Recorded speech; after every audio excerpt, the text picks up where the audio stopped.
Next is discussion and possible vote on warrant article to acquire 2 Sandpit Road. So after this discussion, it would be a motion to direct staff to work with town council and the board council to develop an article. So that is what is tasked before us, is the approval to work on an article to authorize the purchase and borrowing for 2 Sandpit Road. So Jared, if you'd come forward.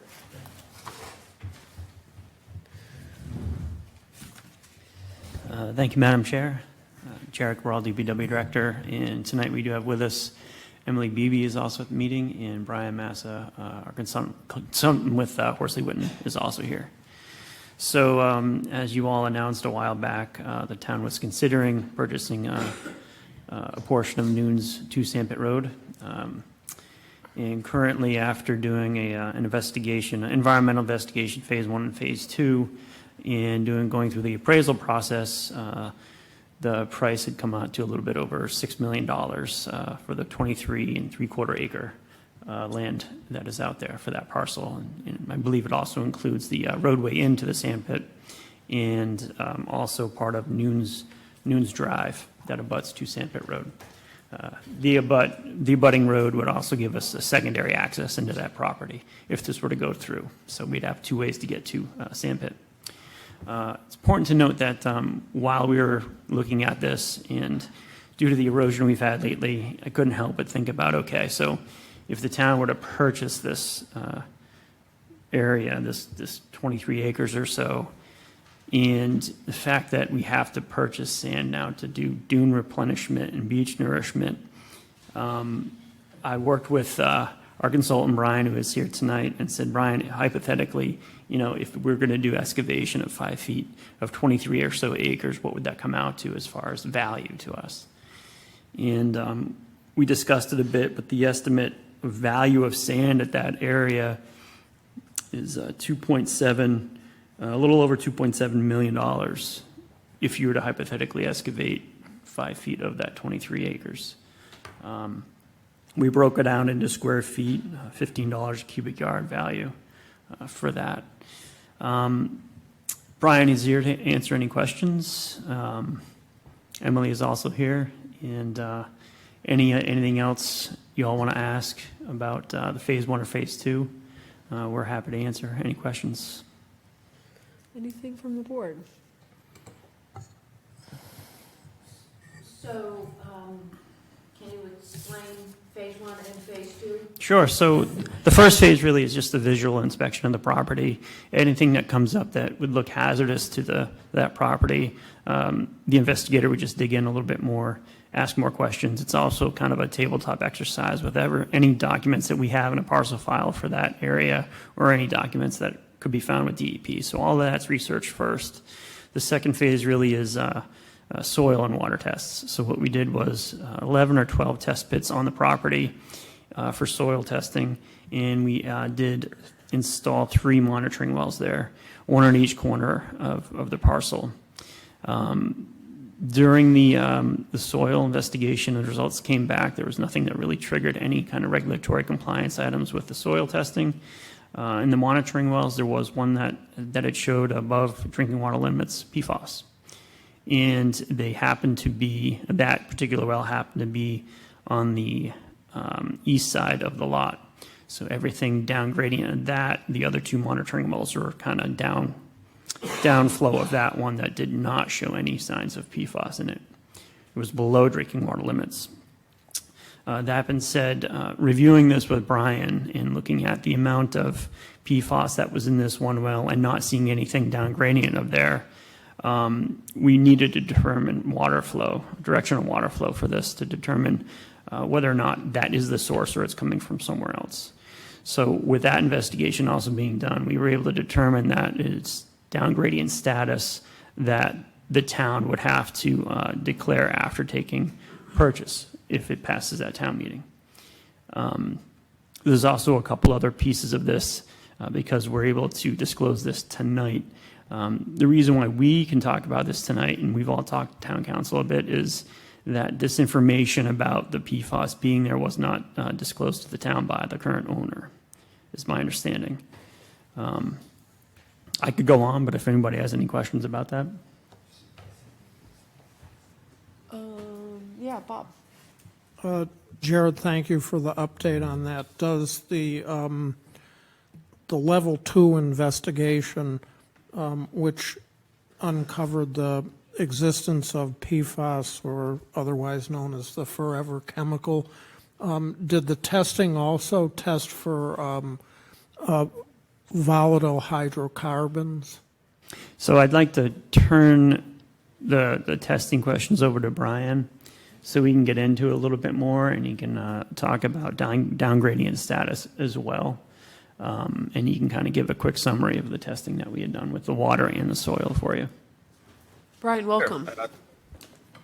Thanks, Jared. So we installed 11 test pits at the site, and we collected 9 soil samples from the test pits, and we tested them for PFAS, for volatile organic carbons, SVOCs, metals, extractable petroleum hydrocarbons, PAHs, and PCBs. So we tested them for pretty much everything that you would think of. We also did the same testing for groundwater, except we didn't do PCB testing because we didn't find it in the soil.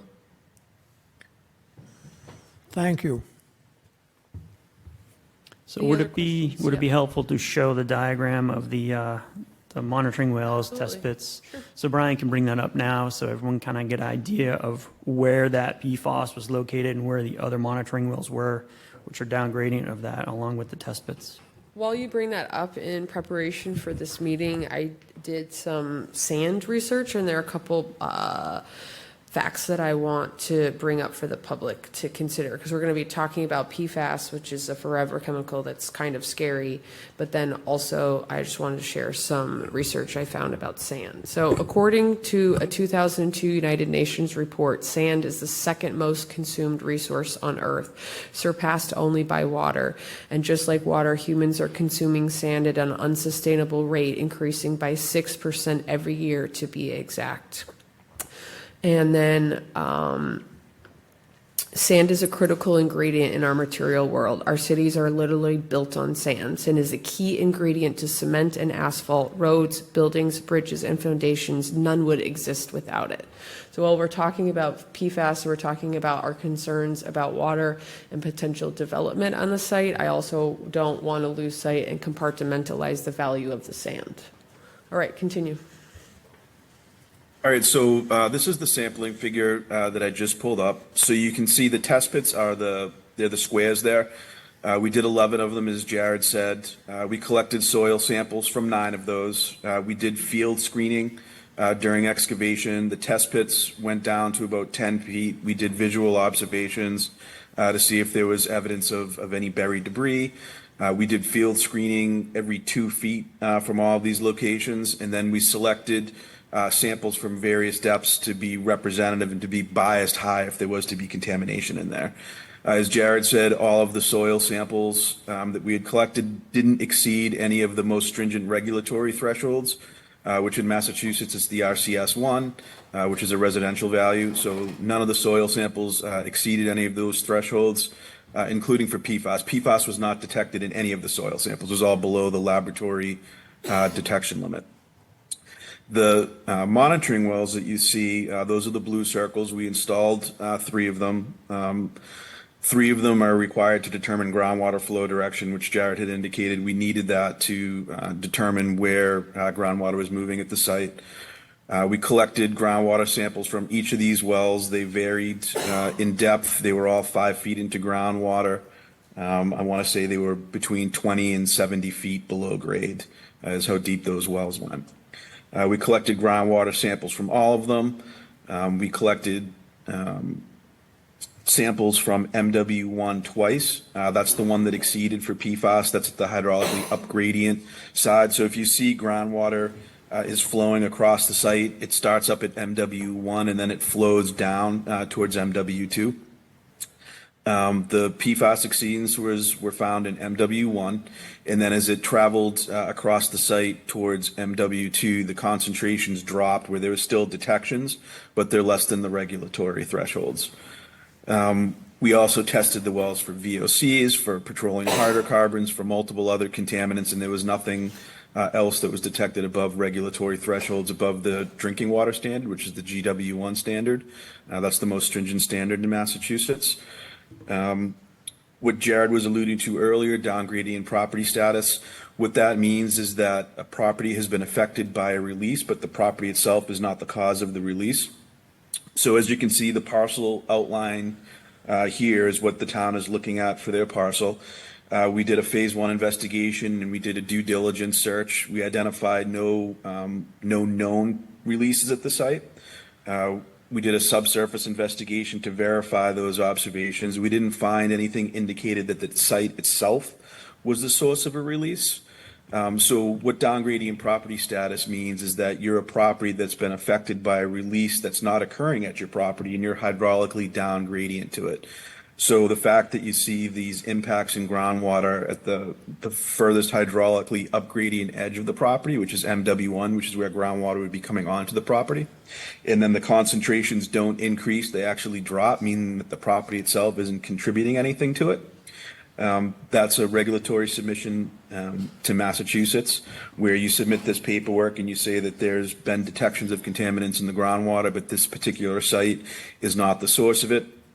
When DEP gets that information, they would look at it and determine if there's, potential interest in the sites that are hydraulically upgrading to that parcel, if they're the potential source of the PFAS. I also want to add that this is an earlier diagram that we had used for the site visit. The top parcel that is outlined in red is the 23-acre parcel. The one below that is a separate parcel. That's not what the town would be purchasing, but we were allowed to do test pits in that area anyway. Appreciate it. Thanks for the clarification. Any questions? Yeah, Sue. So, thanks, Jared. You may have said this and I missed it. You talked about excavating a certain amount of sand in a certain area. How much of an area? Did you say 5 acres? So if we were to take that 23-acre parcel that's the top there outlined in red, that's 23 acres. So hypothetically, if you did take 23 acres of that, where the topography is today, and excavate down 5 feet, all of that 23 acres, that's, the $2.7 million value in sand. And it's approximately 191,000 cubic yards or so, just over that. Steph. I'm sort of related, but not, and I'm not going to put you on, well, I am going to put you on the spot, but you don't have to answer. Do you know what we spend on sand, like average annually, just to give a little perspective? So we use sand for nourishment, and typically we have our stockpile at the head of the meadow. So I have not purchased sand for any nourishment yet. We will this year. Our stockpile is pretty much tapped out. We can't get at any of our beaches. Parking lots are clear. So we won't purchase sand this year for the first time for nourishment. But for snow removal, we do purchase sand. And our snow removal budget, which you'll see later, is different every year. And that cost of sand is something that goes up year over year. And that can be anywhere from $10,000 one year in sand, depending on snow, up to as much as $60,000 in 1 year. And some of that dollar amount you see in that budget in your packet later on down also is salt mixed into that cost as well. So right now we do purchase sand for snow removal. This is the first year we're going to actually do it for nourishment. And we're going to spend $25,000 this year. On nourishment. And that's going to be for the Pamela Arbor Jetty and for Beach Point. Thank you. Appreciate it. Any questions from my colleagues? All right, Emily, you've taken the time to be here this evening. Is there anything you'd like to say? No, I'm just here to answer questions and just delighted that this is something that the town is considering. I think it's a great opportunity. Appreciate it.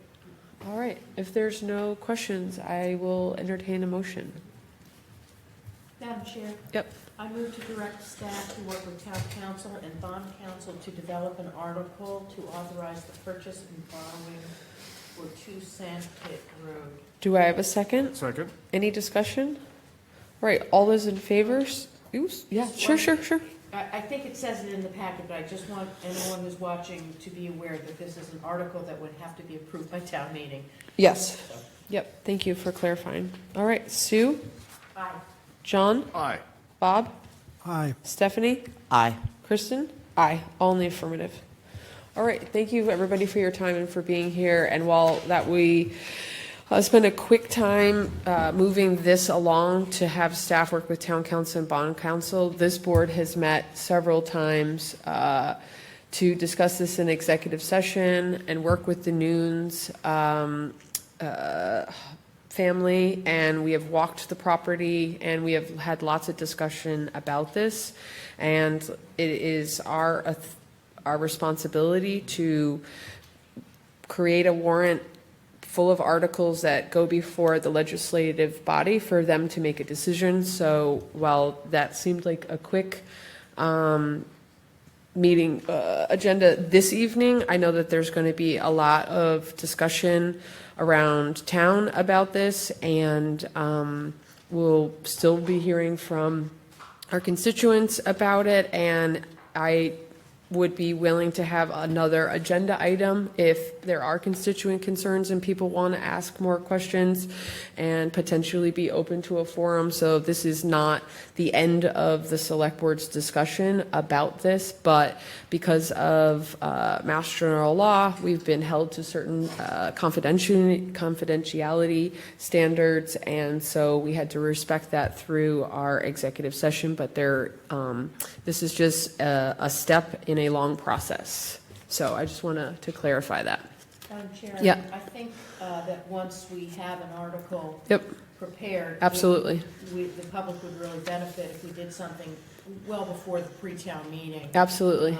So that people can come in and ask questions. I think that's really important. Absolutely. To be able to talk about sand and PFAS, and this is not an insignificant number, and so there will be much future discussion on this. So, and each member has to decide if we're ready to recommend this after an article has been created and presented to us. So there's lots of time to make decisions.